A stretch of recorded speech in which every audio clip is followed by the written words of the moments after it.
अब आइए अब इंपॉर्टेंट बात कर लेते हैं, जो 12th वाली बात करनी थी मुझे। अब यार उम्मीद में कुछ चैप्टर्स हमें पढ़ाने हैं 12th के, ठीक है, पढ़ाने तो हैं, लेकिन अब मैं सोच रहा हूं कि यार किस तरीके से उसको कवर किया जाए ताकि आपको मैक्सिमम बेनिफिट हो। अब देखो उसमें मैं अगर आऊं और एकदम ही बेसिक से पढ़ाऊं और बेसिक से धीरे धीरे उठा के मैं नीट के पीवाईक्यू कराऊं, हर एक टॉपिक को कवर करूं, फिर मैं नीट के पीवाईक्यू करूं, फिर मैं जेईई मेन के पीवाईक्यू करूं, फिर मैं एडवांस के पीवाईक्यू करूं, सब कुछ मैं कवर करते हुए चलूं जैसे मैंने क्लास में कराया है। तो example electric charge and field को ही लूं तो उसको कवर हमने 13 से 14 लेक्चर में किया है। 14 लेक्चर का मतलब 30 घंटे में किया है। अब 30 घंटे को कैसे समराइज करें, क्योंकि देखो अब अगर आपने बिल्कुल नहीं पढ़ा है, कोई बच्चा बिल्कुल नहीं पढ़ा है, तो भी उसके लिए उसको करना टफ होगा कि मैं उतना करा भी दूंगा तो जो 14 लेक्चर में आपके लिए करना मुश्किल था उसको आप 7 घंटे में कोई कैसे कर लेगा? कर पाएगा क्या ईमानदारी? जो जीरो पे है क्या 7 घंटे में पूरा कवर कर पाएगा? अब बात यह है कि अगर बेसिक से एकदम लेके एडवांस तक ले जाया जाए तो फील करने में, समझने में, क्वेश्चंस करने में थोड़ा समय लगेगा। अब जब समय लगेगा तो जो जीरो पे है वो तो बिल्कुल नहीं कर पाएगा। अगर मैं करा भी दूं तो सारा, तो सबको रिटेन करना और करना, अगर मान लो कर भी लिया तो एक चैप्टर तो नहीं है, ऐसे तो 30 चैप्टर है। अब वो क्या करेगा? आपके लिए जितना पढ़ने में समय लगा है उतना ही रिवीजन में समय लगेगा, तो भी कोई फायदा नहीं है। तो उसको किया कैसे जाए, अच्छे से उसको कैसे कवर किया जाए, इस पर थोड़ा सा डिस्कशन है। सिर्फ question, most important question, mission 100 की तरह पढ़ा दो। हाँ, मिशन 100 की तरह पढ़ा दूं ताकि 80% चीजें कवर हो जाए, 3 कवर हो जाए। ये बात तुमने सही बोला। तो मिशन 100 तो रिकॉर्डेड था, लाइव में वो चीज कभी निकल के नहीं आ सकती जो रिकॉर्डेड में निकल के आती है, क्योंकि रिकॉर्डेड में पूरा कंसेप्ट पूरा फोकस कंसेप्ट पर होता है, क्वेश्चन पे होता है, सामने कोई डिस्टर्ब करने वाला नहीं होता है।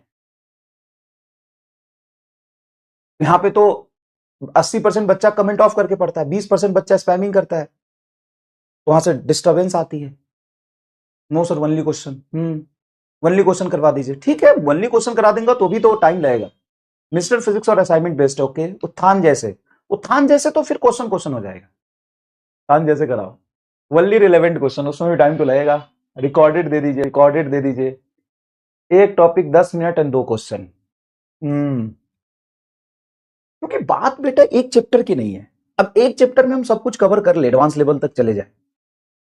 अच्छा, सिर्फ लेक्चर से भी नहीं होगा, आपको क्वेश्चन प्रैक्टिस भी करना होगा। चलो लेक्चर तो देख लिया, अब लेक्चर में मान लो कि मैंने 8 घंटे में भी 9 घंटे में कवर कर दिए, 9 घंटे में तो मैंने कवर कर दिए, 9 घंटे 10 घंटे में तो मैंने कवर कर दिए। अब तुम कब रिवीजन करोगे, तुम कब क्वेश्चन प्रैक्टिस करोगे? फिर उसमें प्रॉब्लम है। अगर तुम लगा भी लोगे तो एक ही चैप्टर था अभी, ऐसे तो 30 चैप्टर है, मतलब पूरा 11 पूरा 12, अब कैसे करें? आप देख लो सर, मिशन 100 की तरह रिकॉर्डेड ही डाल दो उम्मीद में। अब वही है ना कि आपसे पूछूं तो हर बच्चा का अलग अलग डिमांड। लेकिन ये प्रॉब्लम है, ये कितने लोग मानते हो? यस कमेंट करके बता दो कि सर ये प्रॉब्लम तो है यार। कोई भी एक दिन में करने जाएगा तो रिवीजन ही क्यों ना करने जा रहा हो, चाहे वो क्वेश्चन प्रैक्टिस ही क्यों ना करने जा रहा हो।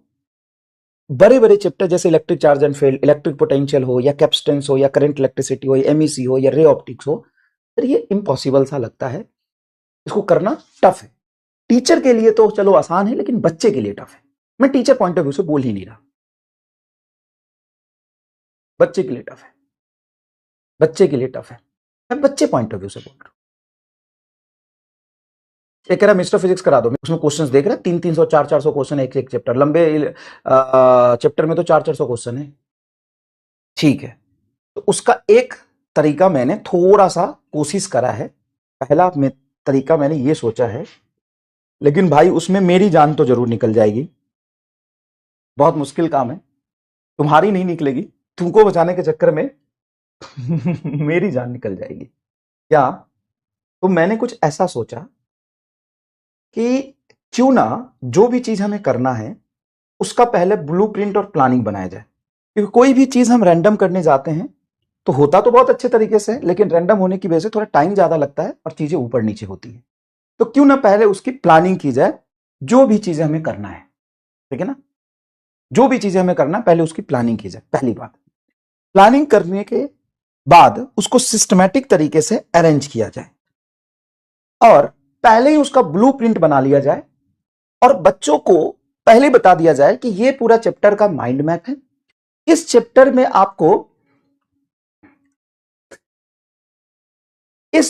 आपको स्टार्टिंग से इस तरीके से हम लेके चलेंगे और आपके दिमाग में पहले से पता हो कि अच्छा ये आएगा, ये क्वेश्चन ऐसे करना, ये क्वेश्चन करना, ये क्वेश्चन करना, ये क्वेश्चन करना। उसमें होगा क्या कि जैसे देखो तुम अगर ब्लैंक बैठे हो क्लास में और मैं थ्योरी पढ़ा रहा हूं, मैंने कोई क्वेश्चन लिया, उसको कराया, उसको तुम समझे, उससे पहले ही मैं नेक्स्ट क्वेश्चन पे स्किप कर गया क्योंकि मुझे कराना तो बहुत, फिर मैं नेक्स्ट क्वेश्चन पे स्किप कर गया।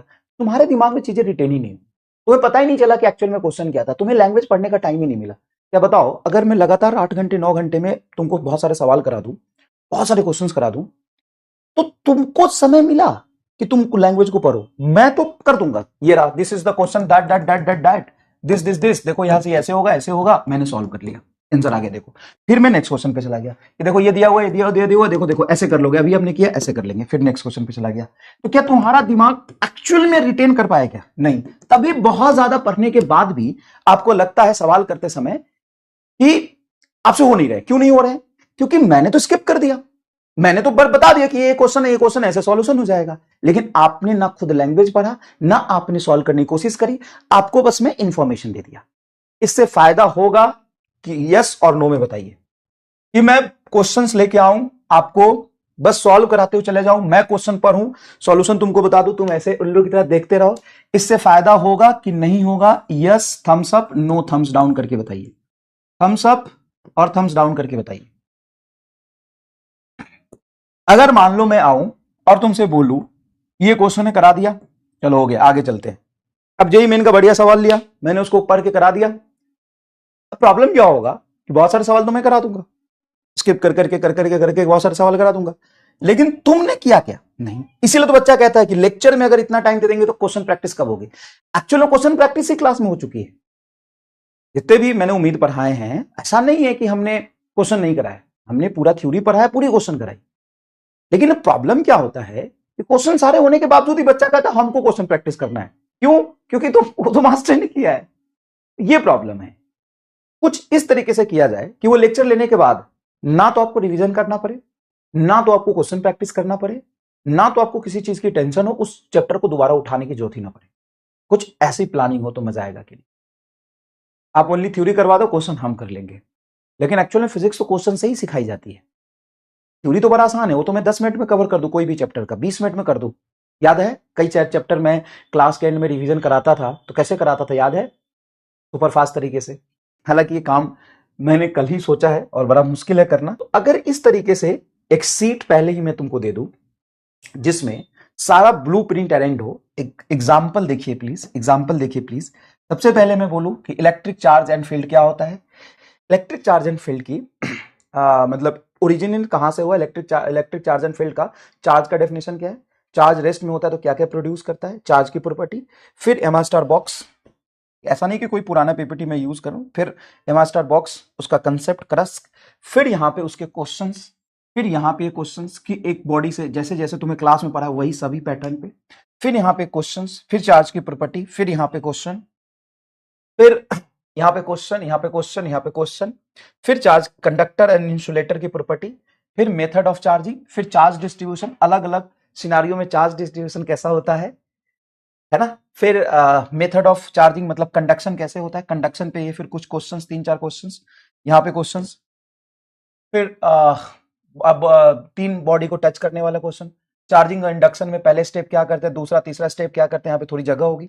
फिर क्वेश्चन इंडक्शन का, फिर master box, redistribution of charge, induction कैसे होता है, फिर इंडक्शन का कंप्लीट स्फीयर पे कंसेप्ट, फिर कुलम्स लॉ, कुलम्स लॉ पे फॉर्मूला क्या है, इसके चीजें बाकी तो बाद में क्लास में बताएंगे।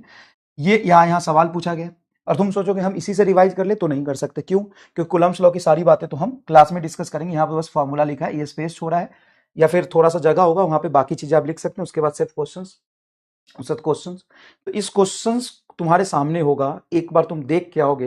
हालांकि ये भी बहुत मुश्किल है सारा चीज देख के आना।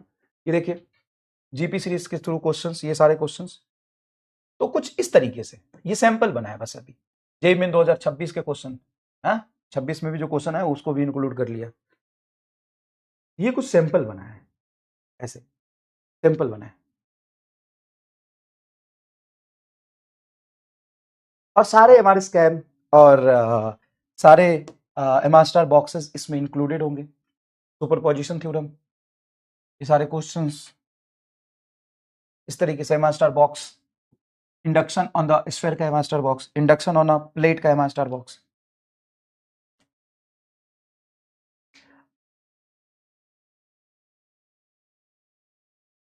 अच्छा, इसमें जेई मेन जेई एडवांस के सारे क्वेश्चन इंक्लूड होंगे, क्योंकि वो भी क्वेश्चंस करने जरूरी इसलिए भी है क्योंकि आपका थोड़ा सा कंसेप्ट और क्लियर हो और तुमको ये भी समझ में आए ना कि यार कौन सा क्वेश्चन 1 मिनट में हो जाता है, कौन सा क्वेश्चन